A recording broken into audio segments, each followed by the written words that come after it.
Gunsmoke, brought to you tonight by Plymouth, with an invitation for you to visit a Plymouth dealer's tomorrow. Meet the new Plymouth and enter the big $25,000 contest.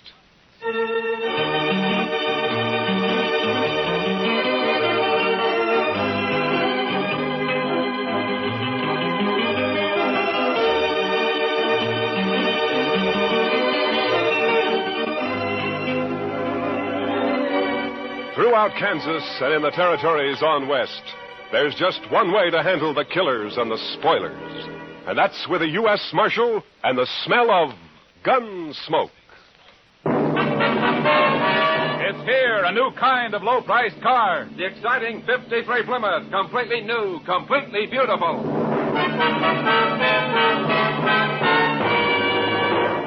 Yes, it's the new Plymouth for 1953. The first truly balanced car in the low-priced field. More glamorous lines, more powerful engine, more luxurious comfort. What a beauty. The new 53 Plymouth is lower to the road with a lot lower look.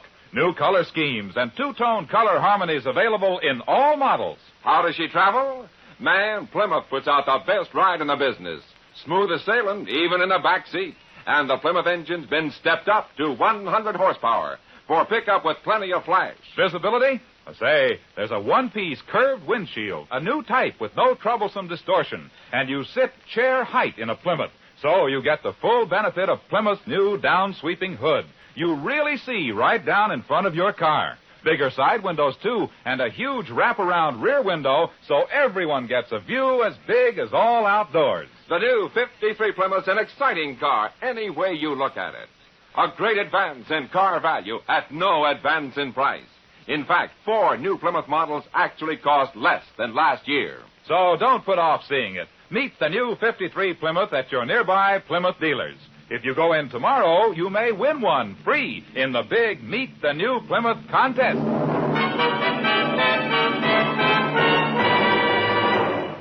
And now, Gunsmoke, starring William Conrad. The story of the violence that moved west with young America. The story of a man who moved with it. Matt Dillon, United States Marshal.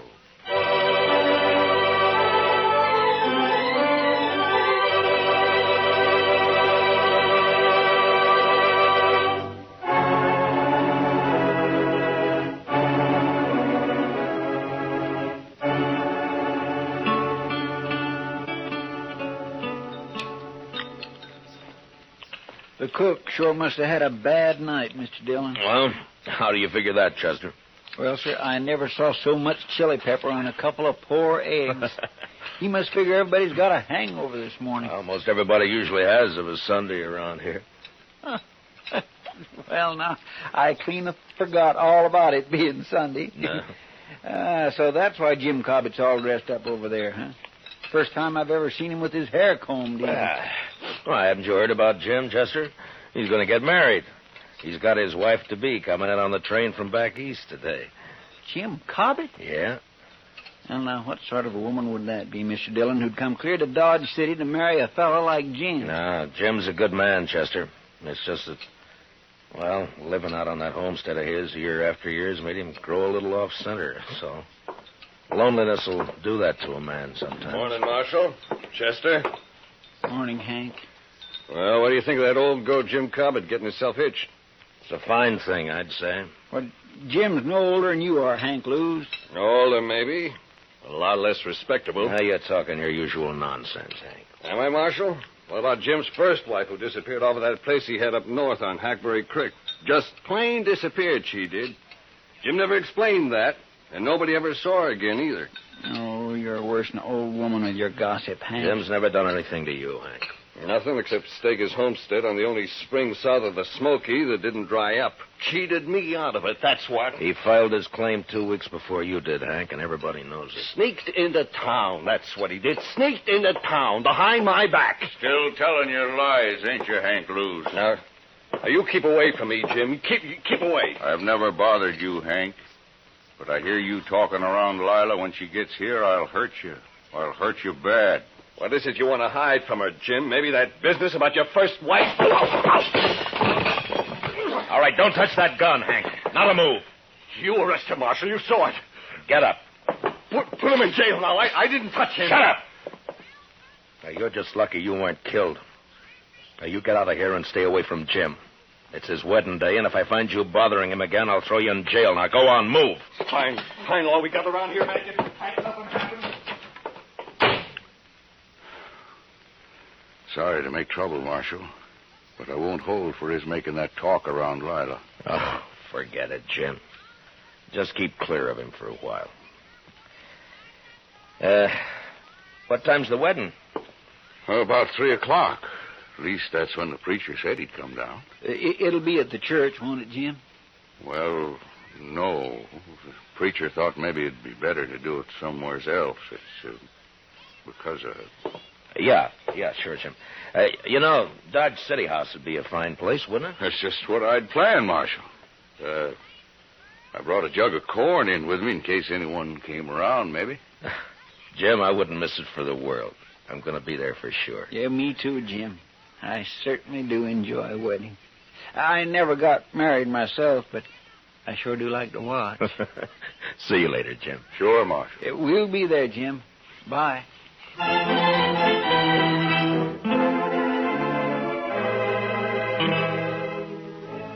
Jim's bride, Lyla, turned out to be a handsome, high-strung woman with nervous black eyes and a manner that bespoke a gentle breeding and background. I watched her, and I wondered how she'd ever make out in this crude, raw country she'd chosen to come to. It was never mentioned how she and Jim had got together, but the few friends who gathered for the wedding didn't care. We were all pleased that Jim finally had a wife to break the loneliness that he'd set upon himself for so long. And after the brief ceremony at the Dodge City House, we told him so. Well, it's about time, Jim. If you don't mind my saying so, ma'am, you should have filed on him long ago. Why, yes. I mean, of course. Open the jug on the table there, Si. It's good corn. Well, thank you, Jim. My throat is a mite dusty. Help yourselves to the liquor, boys. Thank you. Well, congratulations, Jim. And Miss Cobbit, my best wishes to you, ma'am. Thank you, Marshal Dillon. Now, you make Jim bring you to town and see us once in a while. He never came in much when he was alone out there. Oh, I'm sure he will, Marshal. I sure hope so, ma'am. Help yourself to the jug there, Chester. Well, thank you, Jim. If I can get it away from Si long enough, I will. You staying here tonight, Jim? Well, no, Marshal. I brought the wagon on account of Lyla here, and it's a slow way of traveling. It'll take a day and a half at best. But where will we sleep tonight, Jim? Oh, I've got some blankets, Lyla. We'll be fine. You mean out on the prairie? Well, sure. We'll bed down in the wagon if you're afraid of snakes. Oh, snakes can't get to you if you're in the wagon, ma'am. But what about everything else? Indians. No Indians have been seen around here for months, I know. Oh, no, you're wrong, Jim. A man from Walnut Creek told me he run into some Pawnees a couple weeks ago. Only about a dozen, though. Pawnees? Well, they didn't bother him, did they, Si? No, they didn't, Marshal. Yeah. You see, Lyla? Well, they didn't bother him because he saw him first. He hid himself under a bank in the creek. Are there many Indians around? Oh, no, very few, ma'am. Well, the Army's been after him pretty steady ever since them Crows raided the Gillette place. The Indians been making themselves scarce last few months. What happened at the Gillette place? They had a little trouble, that's all, Lyla. Little trouble. They killed Bob and rode off with Mrs. Gillette and the child, that's all. Oh, no. Si, why don't you go get yourself another drink, huh? Yeah, well, I was just thinking about doing that. Well, no, I suppose it'll be easier on Mrs. Gillette once she learns to talk Crow, but still, it's a hard life on a white woman, suddenly being made a squaw. Oh. The jug's almost empty, Si. You better hurry, huh? By golly, hey, fellers, I got another swatter coming. Liquor's working on the side, Lyla. Don't pay no mind. Jim, is it true what he said about that poor woman? Now, Lyla, don't you fret about that. Is it true? I want to know, Jim. Yes. Jim, if you stayed in Dodge City tonight, well, you could start out before dawn tomorrow. Oh, Maybe no, Marshal. Jim thinks it's best we leave tonight. There's nothing to fear, Lyla, but if you'd rather stay, we can... No, we'll go, Jim. If you'll excuse me, I'll go change into something more suitable. Goodbye, Marshal. Goodbye, ma'am. We'll see you in Dodge City real soon, I hope. Of course. I'll be down shortly, Joe.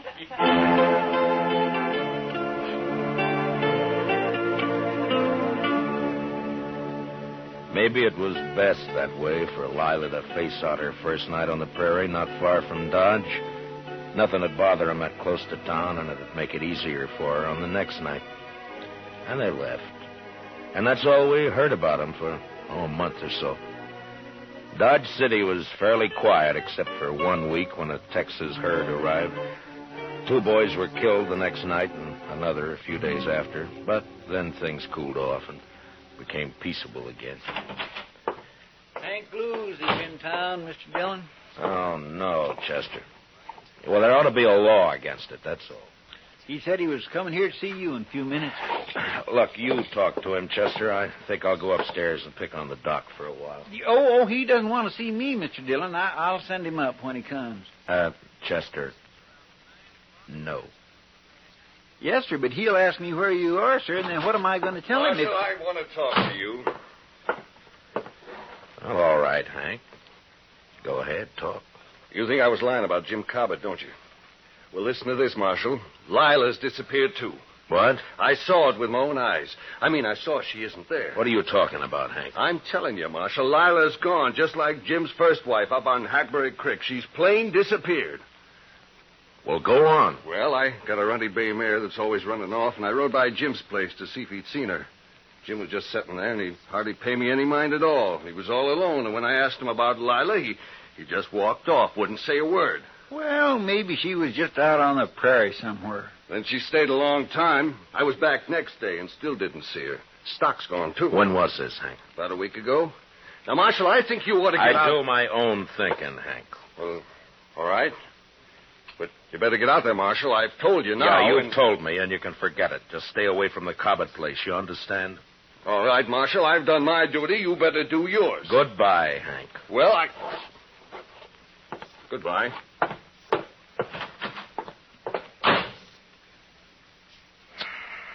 What are you going to do, Mr. Dillon? Only thing we can do, Chester. Go saddle our horses, will you? I got some things to clean up around here. Yes, Mr. Dillon.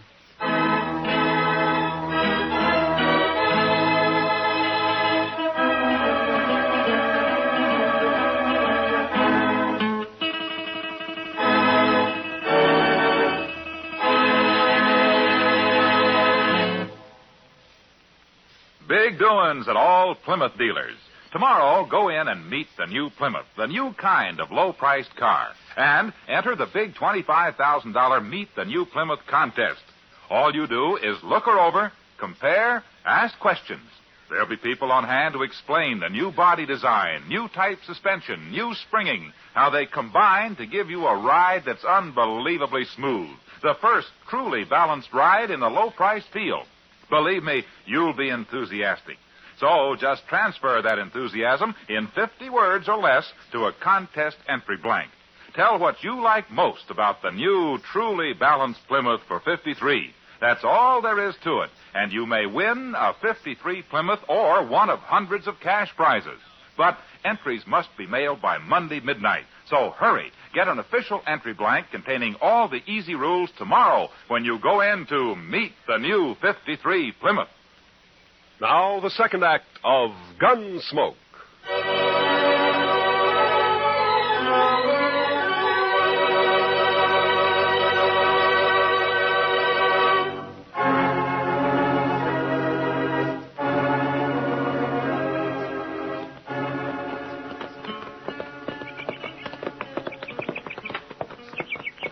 Sure looks quiet around here, Mr. Dillon. Yeah. Yeah, come on. They're probably inside. You think Lila's here, don't you, sir? I will soon find out, Chester.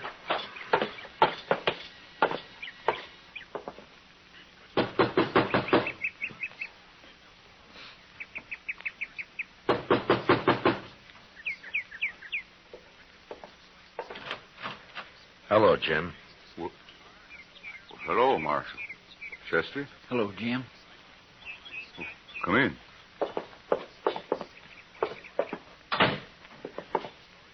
How have you been, Jim? Hank Lou's told you, didn't he, Marshal? Where is she, Jim? Hank Lou said I killed her, didn't he, Marshal? Oh, now, Jim, you know I don't pay any attention to what Hank Lou says. Then why'd you come here, Marshal? To help you. If you're in trouble. Lyla isn't here. And I'm in trouble, all right. Well, what happened, Jim? Where is she? I don't know. What? Well, Injuns, party of Crows, they took her. They took her. Indians? My goodness. You mean you were raided here? Maybe 10 days ago, a war party, about 12 Crows. Well, what happened? Well, Lyla was out there by the spring. It was just getting dark. I was sitting on the floor right there, mending the saddle I'd torn the stirrup off of when I heard her come running up the path out back. She was all in a sweat and yelling. Lyla, what is it? Oh, I saw something out there. Oh, Jim. Jim, I think it was an Indian. Come inside, quick. Oh. Get on the floor, in the corner there. How many did you see? Oh, just him. I saw his skin behind that little rise.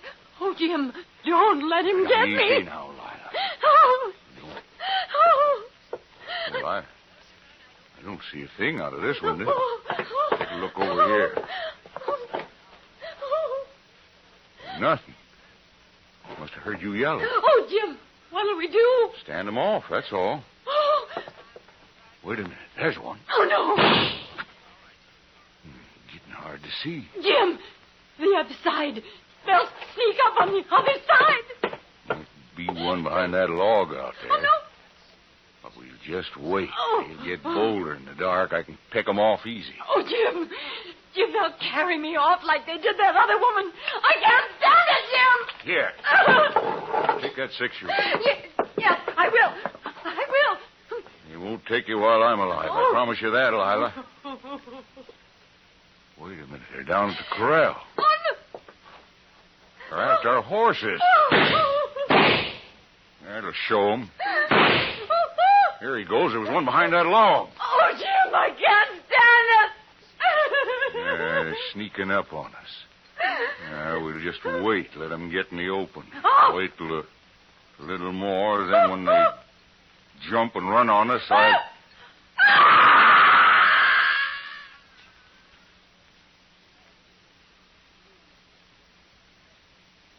Oh. Go on, Jim. What happened then? Yeah. What'd they do when they rushed you? Well, one of them must have got in the window behind me. When Lyla screamed, I was knocked out, and when I come to, the engine was gone. Lyla was gone, too. Were you shot, Jim, or what? No. The engine must have got behind me somehow and clubbed me, that's all. Did you try to follow him? How could I, Marshal? They run off. The horses stole them. Yeah, I see. Anyway, I was out a long time. There wasn't a sign of anybody when I come to. Well, they could be in the Rocky Mountains by now. We'd never find them. I'll report this to Colonel Jenkins at Fort Dodge, and he can spread the word through the Army post. Thanks, Marshal. I'm sorry, Jim. But I guess that's all I can do for you. Sure, Marshal. Come on, Chester. Let's take a look around outside and then get back to Dodge City. Yes, sir. So long, Jim. I sure am sorry it happened. So long.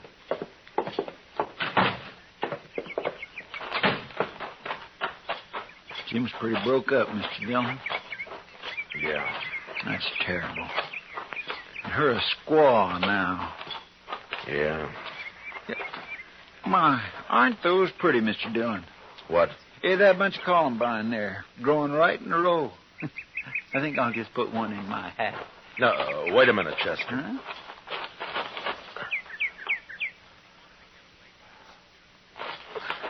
I wouldn't pick them, Chester. They're too pretty to pick, huh? Well, all right, sir. Jim's stock is gone, all right. Mm-hmm. You know, Mr. Dillon, Jim Cobbit ain't the luckiest man in the world, is he? No, he sure isn't, Chester. Come on, let's get out of here.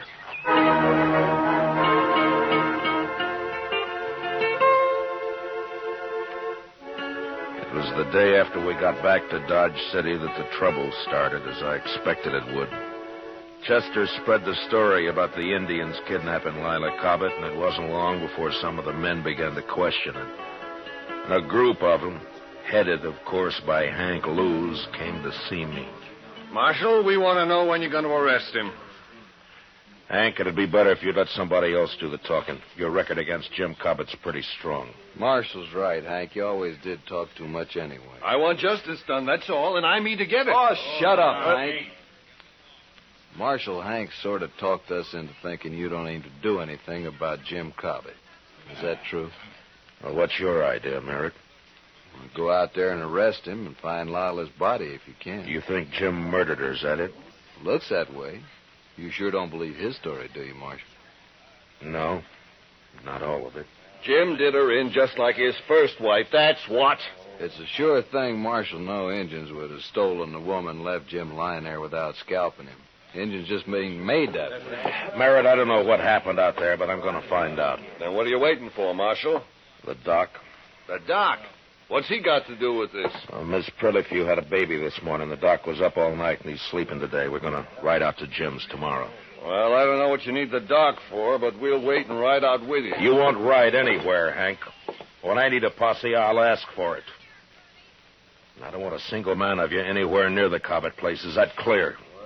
All right, now get out of here. I got work to do.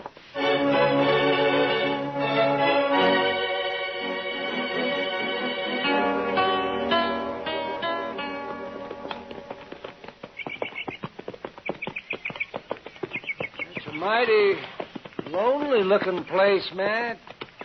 Yeah, indeed. I wonder what Lyla Cobbit thought when she first saw it.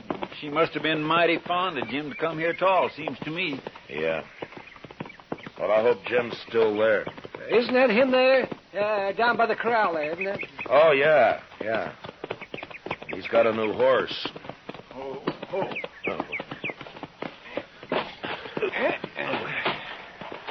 Hello, Jim.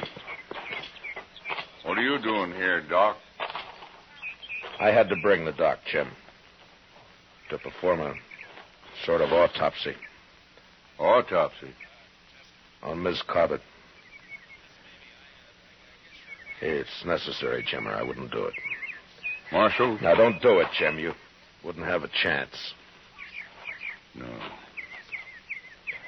Take his gun, Chester. Yes, sir. All right, Jim, let's you and me go on into the house, huh? I don't imagine you want to watch this. Well, where is it, Matt? You want to tell him, Jim?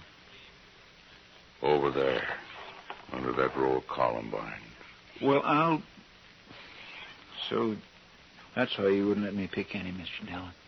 I watered the ground a lot to make it hard. It was a good job, Jim. Come on, let's go in the house. Shovels out back of the corral. I'll get it. Well, all that water and it didn't do any good.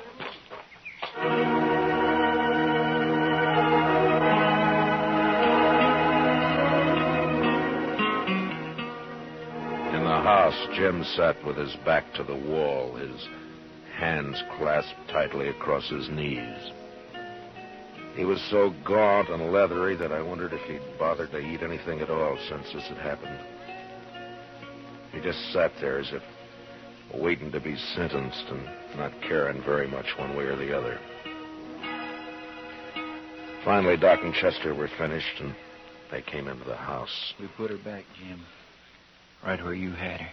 Yeah. And it wasn't easy, Matt. Yeah, I know. But what did you find? Well, she was killed by a .45. Fired at close range. Bullet entered her head just under... Never mind, Doc. Jim's gun here is a .45, Mr. Dillon. You want to tell us about it, Jim? You think I killed her, Marshal? Well, it looks that way, Jim. But I still can't believe it. Thank you, Marshal. If you did it, Jim, you're going to hang for it. The crows didn't attack the house, Marshal. They never aimed to. They just dodged around out there, some of them, to cover for the ones that ran the stock off. They didn't want to fight, just to stalk. Yeah, it's happened before. Lyla screamed and screamed. I guess she went kind of crazy. Then I heard a shot. First I thought she was shooting at the engines, but then I saw her on the floor there. I didn't care after that. They could have come right in there. They could have done anything they wanted. I didn't care. You had given her your 6-gun, is that it? Yes. The crows didn't bother you after that? They just took the horses and left? I didn't care about them. I buried Lyla out there right away. And I sat there on the ground all night. Everything would have been all right, Marshal, but when Hank Lewis came by, I got scared. I didn't want to talk to him, but I knew what he'd say. So, I put water on the grave and tried to hide it. Except for the flowers I'd planted. I just couldn't not have planted flowers there. He's telling the truth, Matt. Yeah, Jim isn't lying. No, sir, he certainly isn't. There's no reason I know of why Jim should stand trial. What about Hank Lewis, Mr. Dillon? He'll make trouble. The 3 of us here have heard the story and seen the evidence. Hank's talk doesn't mean a thing. I have no cause to arrest Jim. Then I can go, Marshal. Go? Go where? I don't want to live here anymore. It's like the other place up north after my first wife rode off. She just said goodbye and rode off one day. I was ashamed of that, so I never told nobody what happened. And I left the place. Like I'm leaving this one. Well, you got to settle down sometime, Jim. No, I don't. I got bad luck both places. I won't settle down no more. We won't stop you, Jim. I think I'll go now, Marshal. I don't want to spend another night here. I'll get my things together. Yeah. We'll wait outside. Come on, Chester. Doc.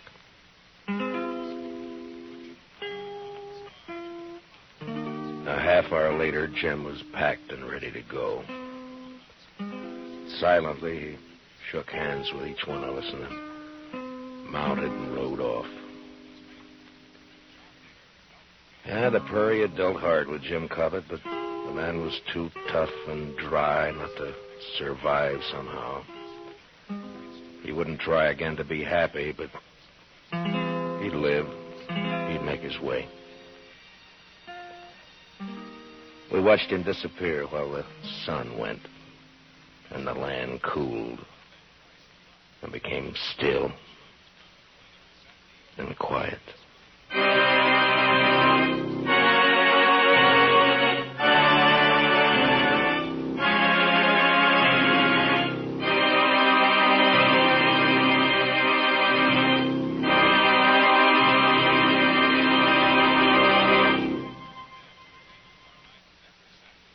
Hurry! The Big Plymouth contest closes Monday midnight. Your last chance to win a new 53 Plymouth free or a big cash prize. Go to your nearby Plymouth dealers tomorrow. Meet the new Plymouth. Look it over stem to stern. Ask questions. Find out all about this new kind of low-priced car. Then, on an official entry blank in 50 words or less, tell what you like most about this great new beauty. But remember, entries must be mailed by Monday midnight, so be sure to visit your Plymouth dealers tomorrow to pick up your contest entry blank and meet the new 53 Plymouth.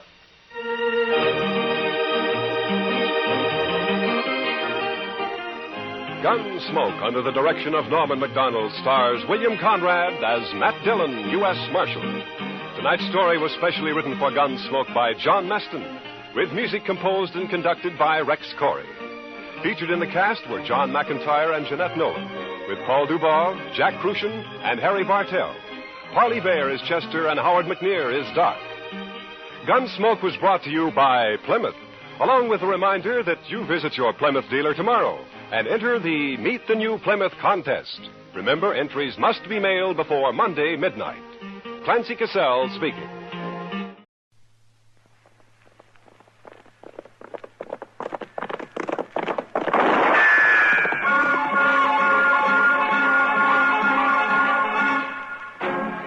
Around Dodge City and in the territory on West, there's just one way to handle the killers and the spoilers, and that's with a U.S. Marshal and the smell of Gunsmoke.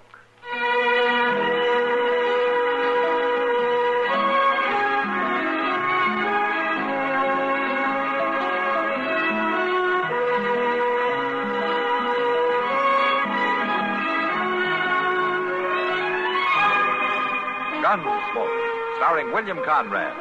The story of the violence that moved west with young America. And the story of a man who moved with it. I'm that man.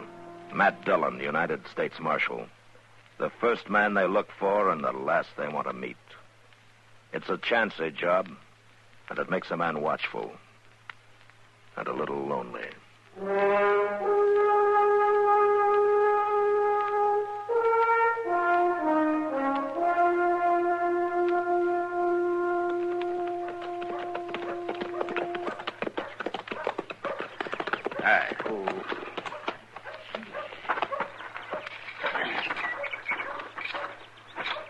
Flag Miller sure is going to be mad about all this, Mr. Dillon. I can't help that, Chester.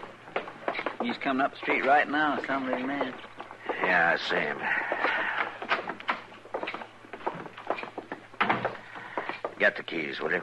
Yes, sir. I can't say I blame him much at that, though. There's not much to be done about it. The law's the law. I reckon so, but still and all... Come on.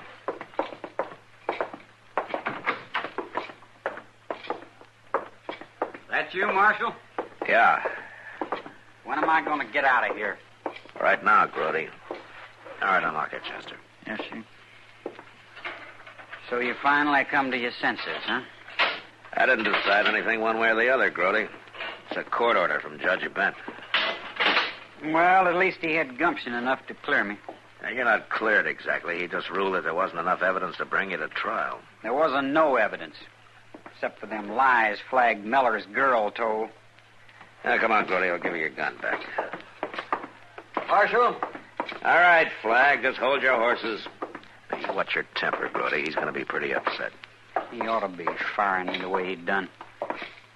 Getting me jailed for stealing cattle just on the say-so of that old maid daughter of his. Marshal, do I understand right? Are you turning this young cattle thief loose? It's a court order, Flag. Judge Bent says there's no case. No case? My girl seen him come riding in at daybreak the night them cattle was took, and he stood up and lied and said he hadn't been out of the bunkhouse. It wasn't me doing the lying, you hard-nosed old badger. You calling my daughter All right, a liar? shut up, both of you. You know, Flag, it might have helped your case some if your girl had come in and told her story. I told you why she wouldn't. She's too dang bashful to stand up in front of the public. Well, maybe so, but the judge couldn't go on hearsay. You call that justice, do Under you? the circumstances, I do, yeah. Chester, do you get Grody's gun? Okay. Well, I got another name for what you're doing, Marshal. Oh, is that so?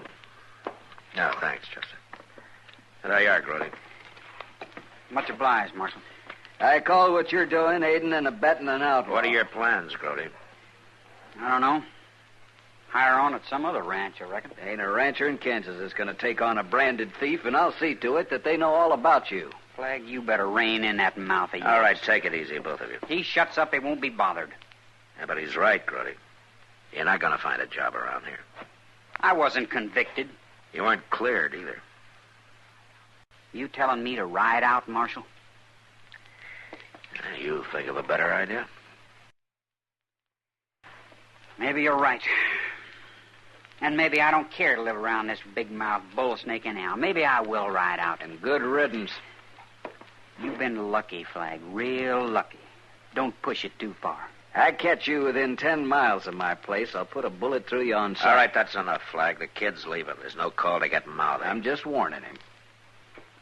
Now, you want to get going, Grody? Might as well. I guess you treated me as good as you could, Marshal. Thanks. Good luck, Grody. So that's the kind of law we got here. Pat a cattle thief on the head and wish him good luck. If he is a cattle thief. Are you doubting my word, Marshal? Judge Bent doubted it. Judge Bent, you and him's hand in glove. Coddle him, give him a nice warm cell to rest up in, then hand him back your gun, send him out to do it again. Maybe it's about time some of us made some law of our own around Dodge City. Don't try it, Flag. Wouldn't be the first time a rope and cottonwood limb cured a man of stealing cattle. Did you hear me? I heard you. And I hope you heard me good. For your sake, Flag, I hope you heard me real good.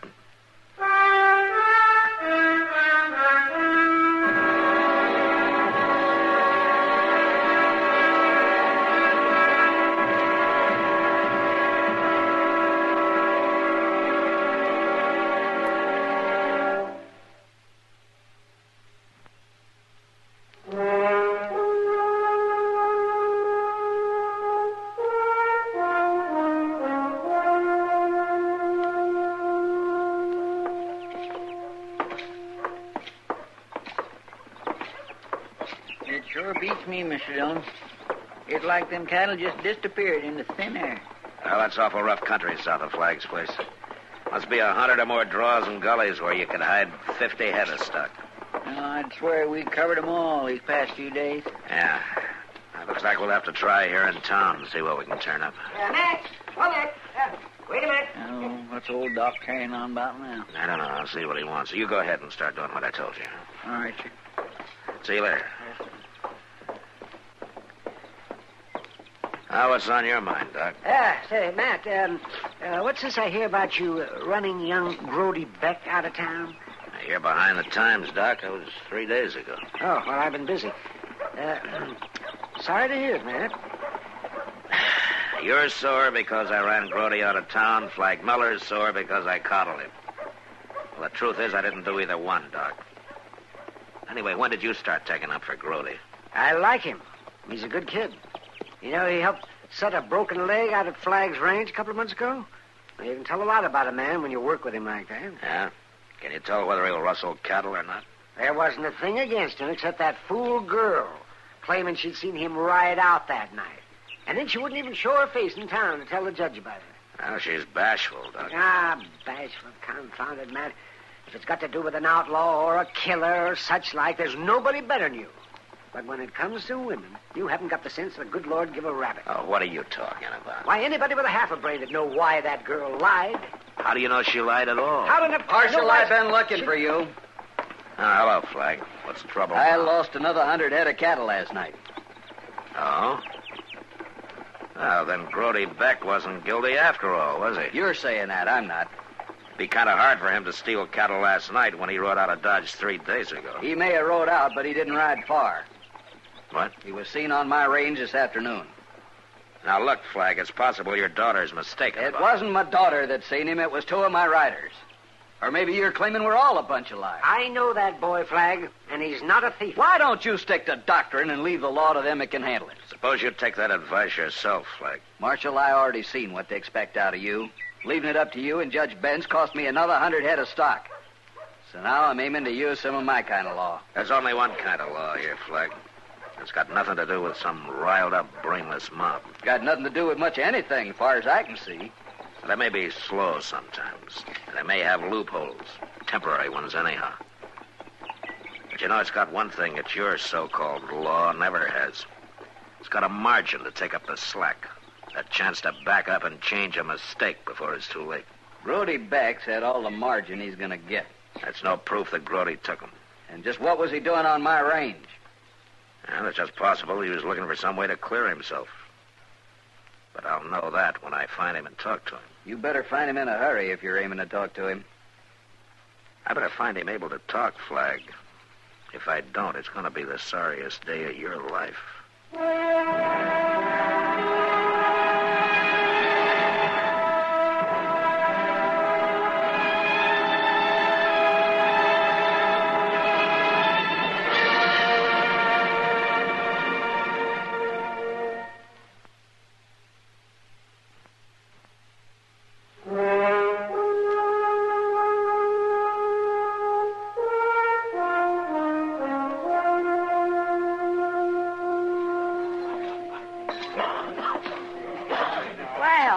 Look what just it in. Hello, Kitty.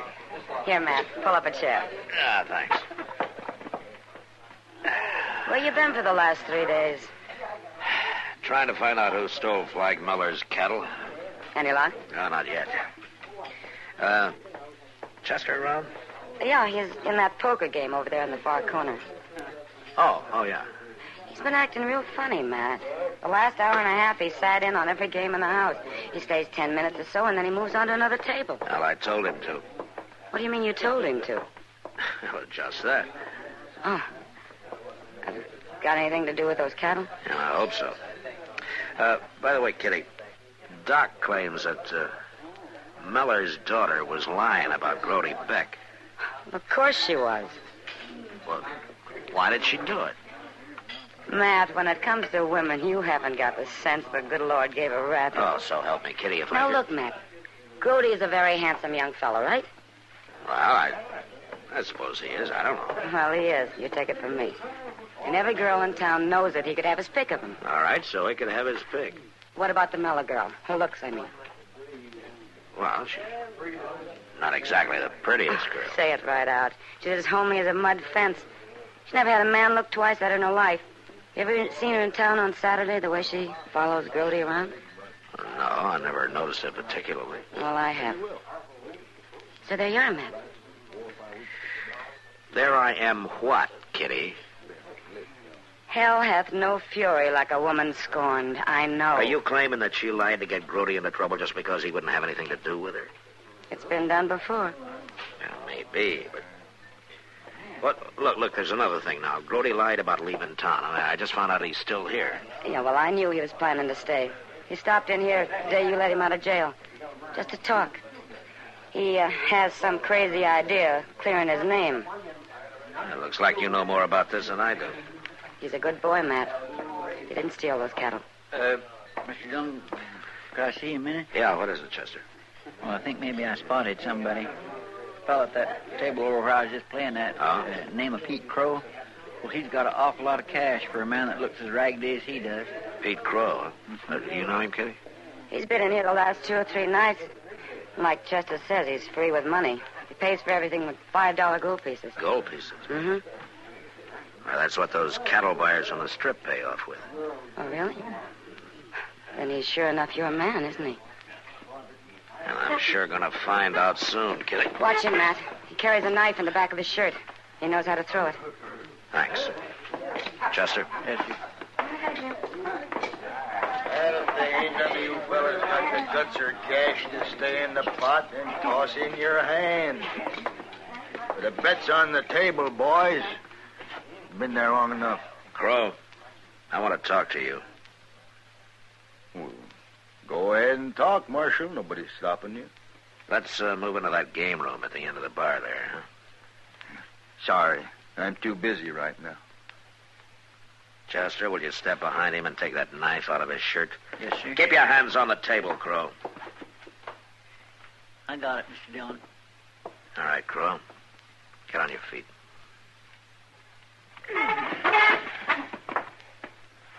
You're making a big mistake, Marshal. I don't mind. I get going. You got no right to order me around. Inside.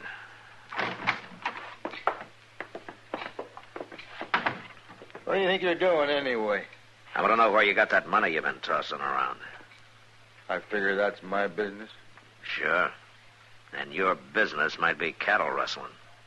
Got proof of that, have you? No, but I got a good hunch you're the man I've been looking for. The law don't convict nobody on hunches. No, but Flag Miller probably would. What are you talking about? You got a choice, Crow. You can tell me the truth and take your chances in court, or you can walk out of here and explain to Flag Miller where you got that money. You know what he'd do. He wouldn't do anything if you got a good explanation. If you didn't steal his cattle. I wouldn't have a chance. He'd know right off. He'd lynch me, sure. I'll tell you, Marshal. I'll tell you all about it. Okay, start talking.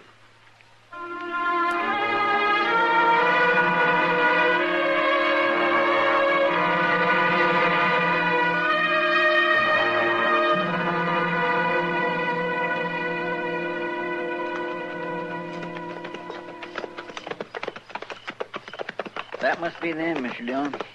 15 or 20 of them just topping the ridge up there, see? Yeah, that's about the size of Flag's outfit, all right. He didn't leave any of them at the ranch. They're starting this way. Heading for home, I guess. All right, Chester, let's wait for him here. I just want him out in the open in full moonlight in case he makes a move. You reckon he'll try, Mr. Dillon? We won't give him a chance to try if we can help it. You edge in behind him, Chester, so you can take his gun as soon as I call him on it. Yes, sir, I'll do it. Here they come. Yeah. Hey, Flag! Who is this? It's Matt Dillon. Over here. The marshal, boys. Come on.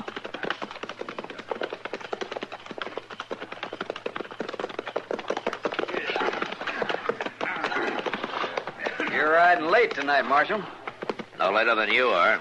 Well, me and the boys been out hunting cattle rustlers. That right, boys?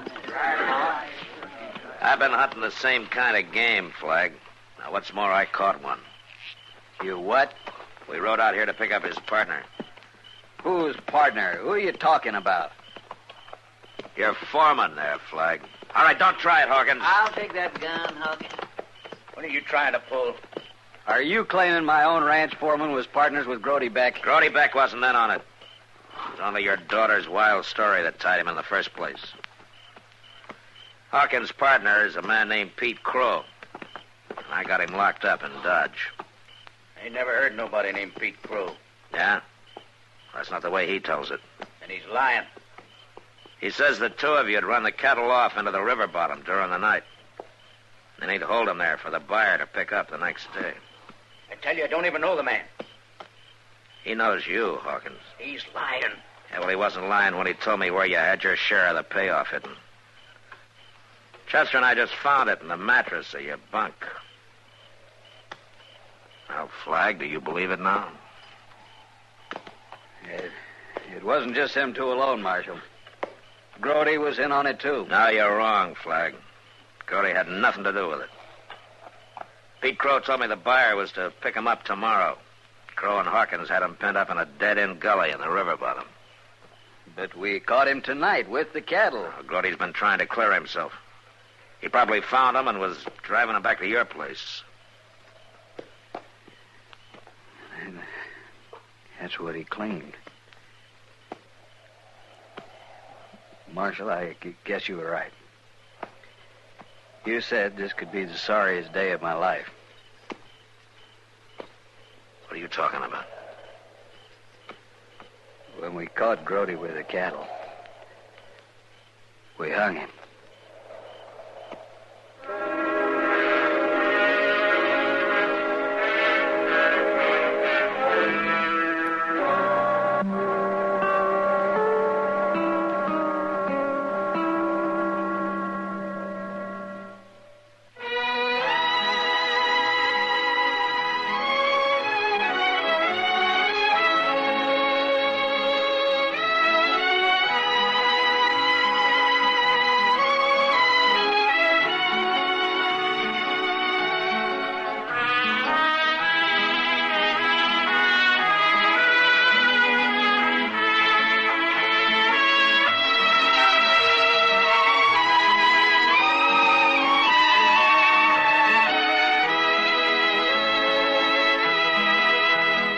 Gunsmoke. Produced and directed by Norman McDonald, stars William Conrad as Matt Dillon, U.S. Marshal. The music was composed and conducted by Rex Corey. Sound patterns were composed by Ray Kemper and Bill James. Featured in the cast were Parley Bear as Chester, Howard McNear as Doc, and Georgia Ellis as Kitty. George Wall speaking. Join us again next week for another story of the western frontier of America in the 1870s on Gunsmoke. This is the United States Armed Forces Radio and Television Service.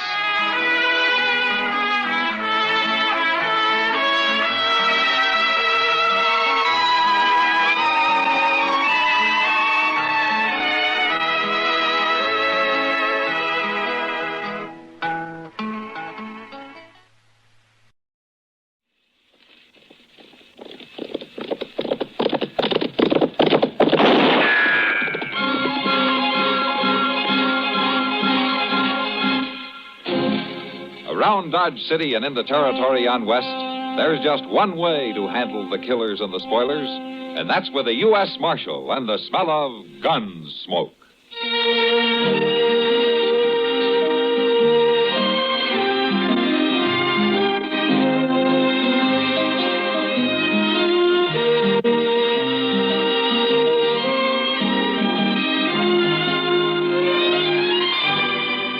Gunsmoke, starring William Conrad. The story of the violence that moved west with young America. And the story of a man who moved with it. I'm that man. Matt Dillon, United States Marshal. The first man they look for and the last they want to meet. It's a chancy job, and it makes a man watchful. And a little lonely.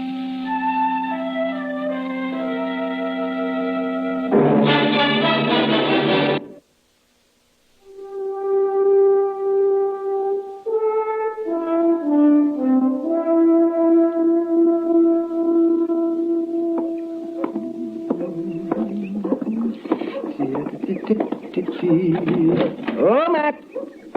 Oh, Matt. Anybody here this morning? I'll be right in, Doc. All right, man. As the girls grow tall in Kansas. Let's see.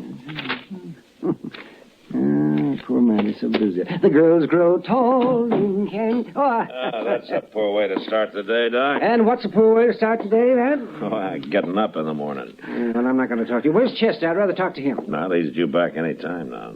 He's due back? Well, he took a prisoner over to Wichita a couple of days ago. Oh, doggone it. If I'd have known that, I'd have gone with him. Oh, what for? Oh, just to get out of Dodge for a while. Well, you've been out of Dodge for the last 2 days. Oh, yes. Delivering a baby in a mud dugout isn't exactly what I was thinking about, man. I know what you were thinking about.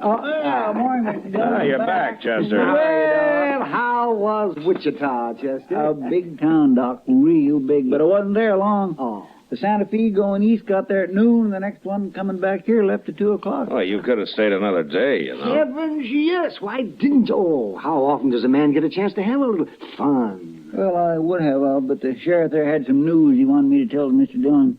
Oh, some news? Yeah, it's about the Carp brothers. And the sheriff said he heard they was headed this way. I didn't even know the Carp brothers were in Kansas. I thought they worked the Dakota territory. Bank robbers, aren't they, man? So I've heard, Doc, but nobody's caught them at it yet. Well, we'll catch them if they come to Dodge. Yeah, maybe. They could be here right now. How come the sheriff didn't send me a telegram, Chester? It'd been a little faster. Well, I don't know. Well, by jing, I didn't think to ask him. I'm going to go down to the bank. I'll be back directly.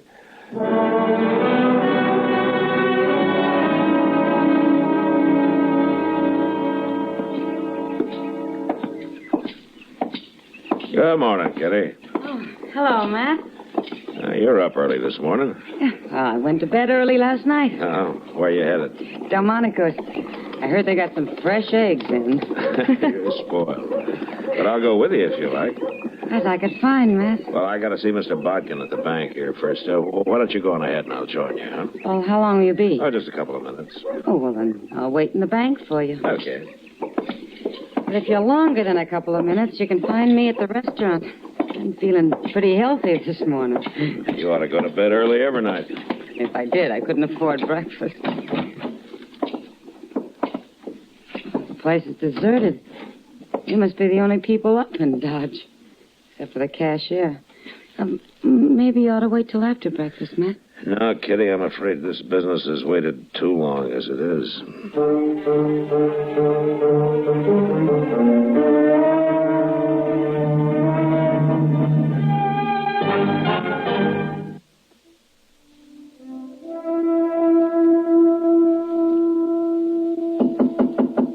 Come in. Well, Marshal Dillon, come in. Morning, Mr. Bodkin. You come to deposit money, Marshal, or to borrow some? Neither. I came to protect it. What? Mr. Bodkin, did you ever hear of the Carp brothers? Oh, no, Marshal, I don't believe I have. Well, they've never been around Dodge. All I know is that they're brothers, and the older one's name is Joe. So why are you telling me this, Marshal? Well, I've heard they're headed for Dodge, and I've also heard that they're bank robbers. Bank robbers? Yeah. Well, what do you plan to do?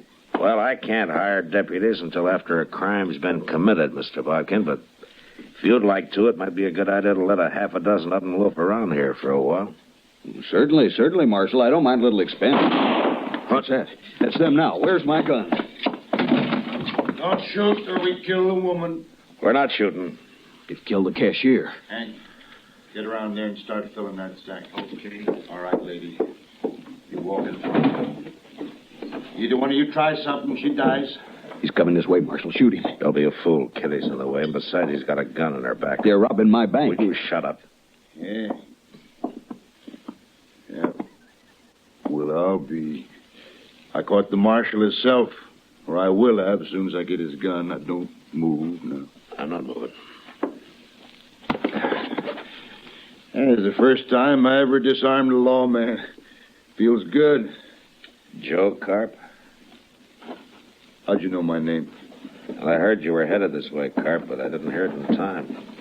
You sure didn't, Marshal. That's your brother you came in with? What difference does it make? Look, take your money, Carp. Take it, and I'll ride out with you. Nobody will bother you. No, Matt. Shut up, Kitty.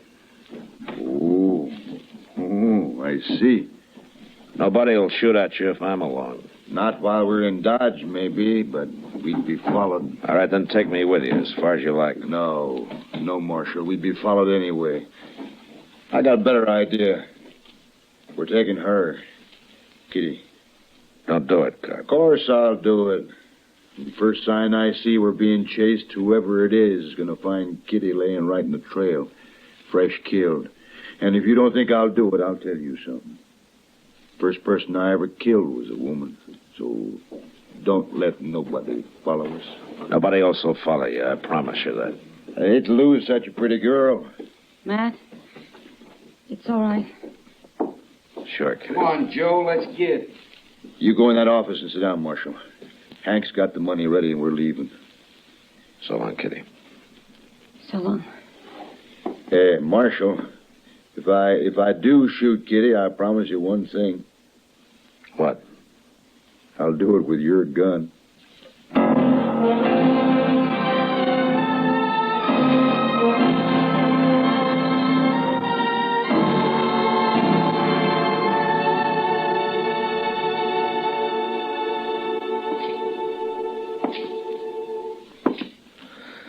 Mr. Dillon? Yeah, what, Chester? You reckon they'll give her any breakfast?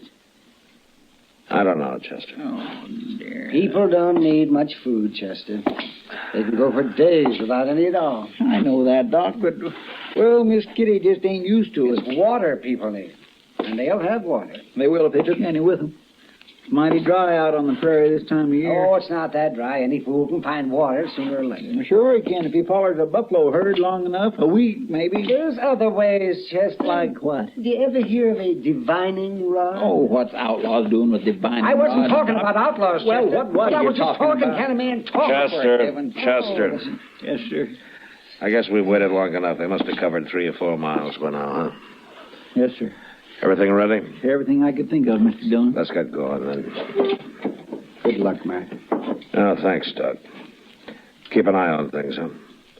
Maybe a long time before we get back.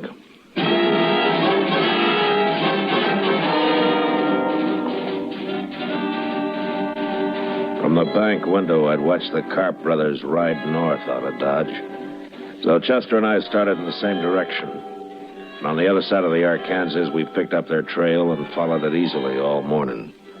But we were careful to stay far behind them and out of sight, although we probably could have run them down in a few hours. That was the hardest part of it, forcing ourselves to hold back and go slow. Mr. Dillon, you think Carp would really do it? Do what, Chester? You know. Do you? Yeah. Oh, my. I got him. Chester? Yeah? Look up ahead there, on the ground. Mr. Dillon. Let's go see who it is.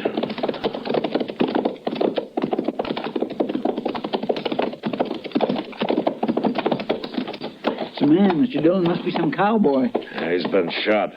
Bring your water bag. Yes, sir.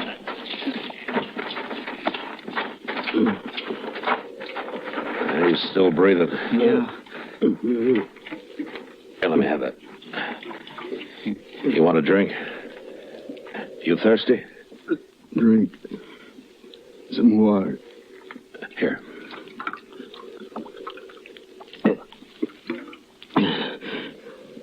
Who are you?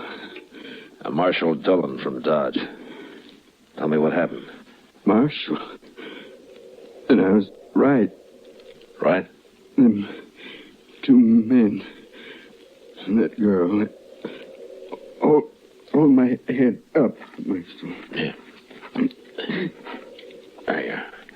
Is that better? I'm full of blood, Marshal. They hurt me bad. Yeah. My name's Blaine. Well, what happened?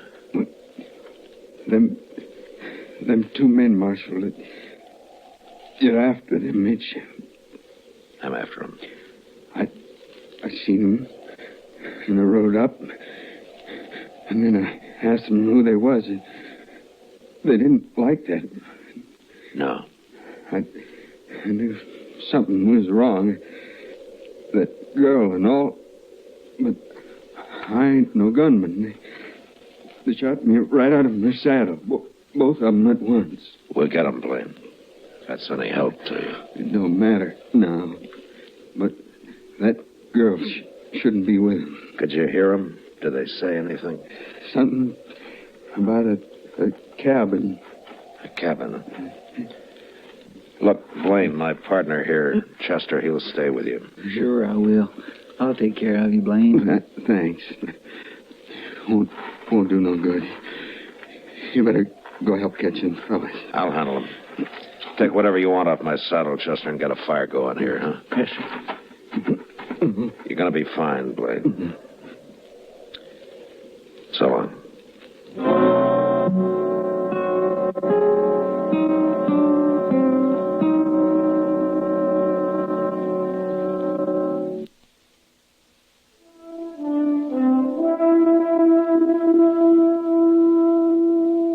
I rode ahead, tracking slowly for a couple of hours, and then Chester caught up with me.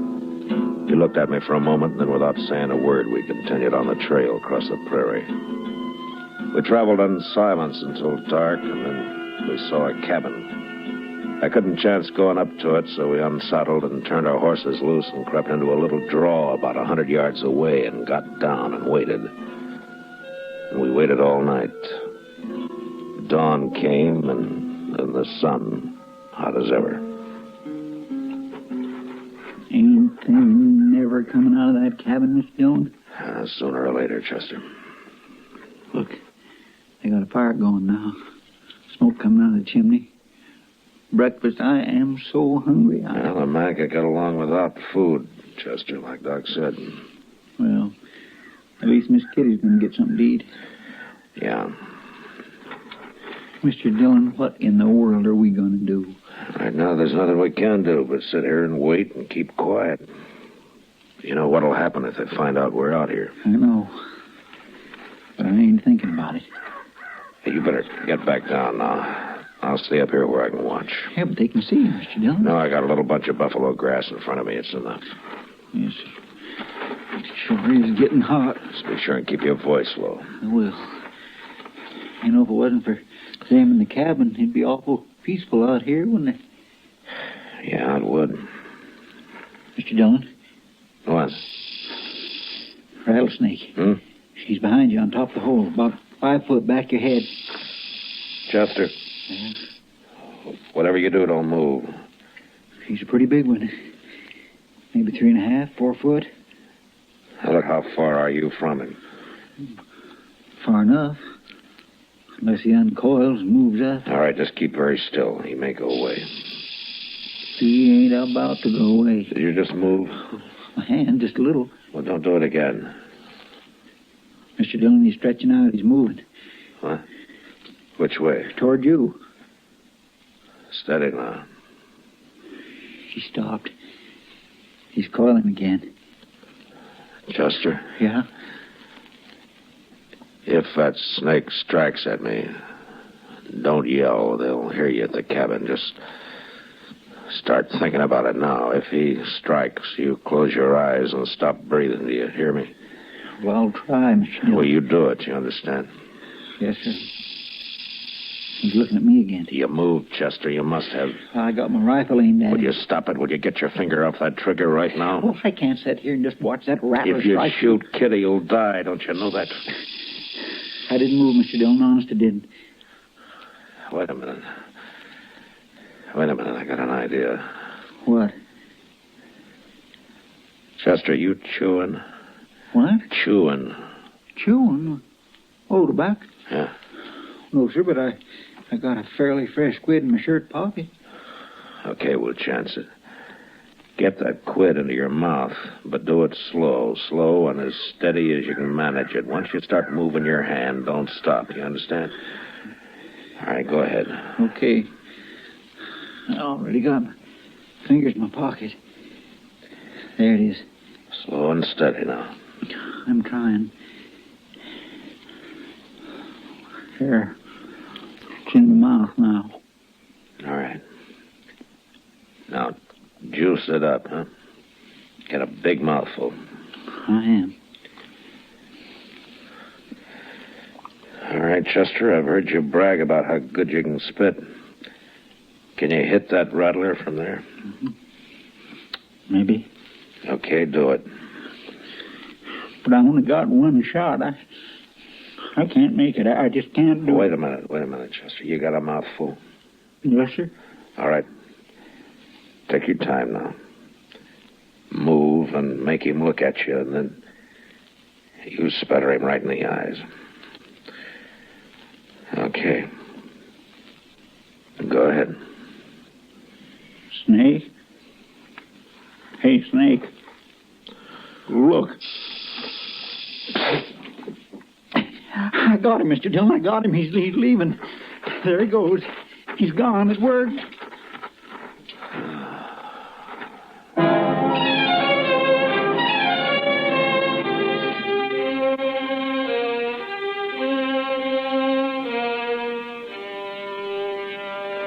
Well, they can't stay in that cabin forever, Mr. Dillon.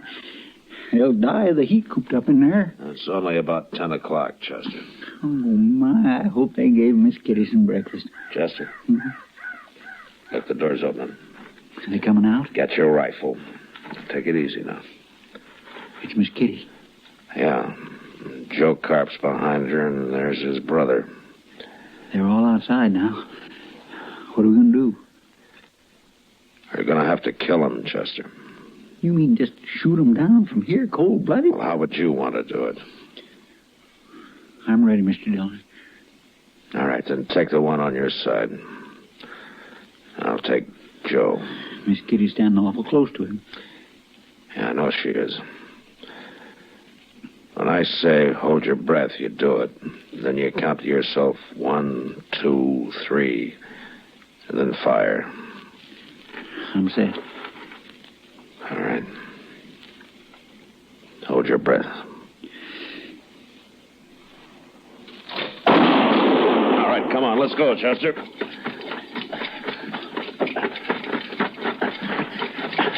Kitty! Get back inside! Joe Carp's still alive. Mr. Dillon, he's reaching for his gun. Come on.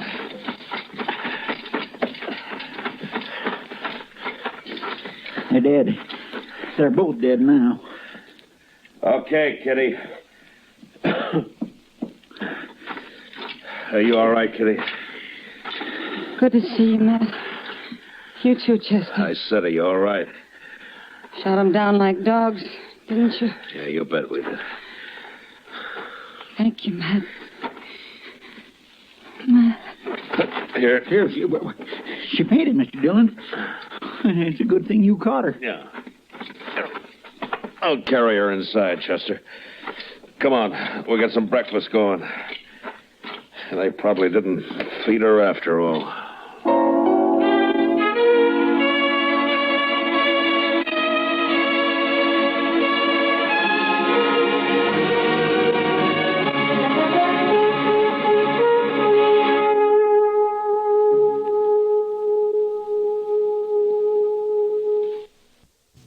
Gunsmoke, Produced and directed by Norman McDonald, stars William Conrad as Matt Dillon, U.S. Marshal. The story was specially written for Gunsmoke by John Meston. Featured in the cast were John Daner, Vic Perrin, and Harry Bartell. Harley Baird is Chester, Howard McNear is Doc, and Georgia Ellis is Kitty. Join us again next week for another story on Gunsmoke.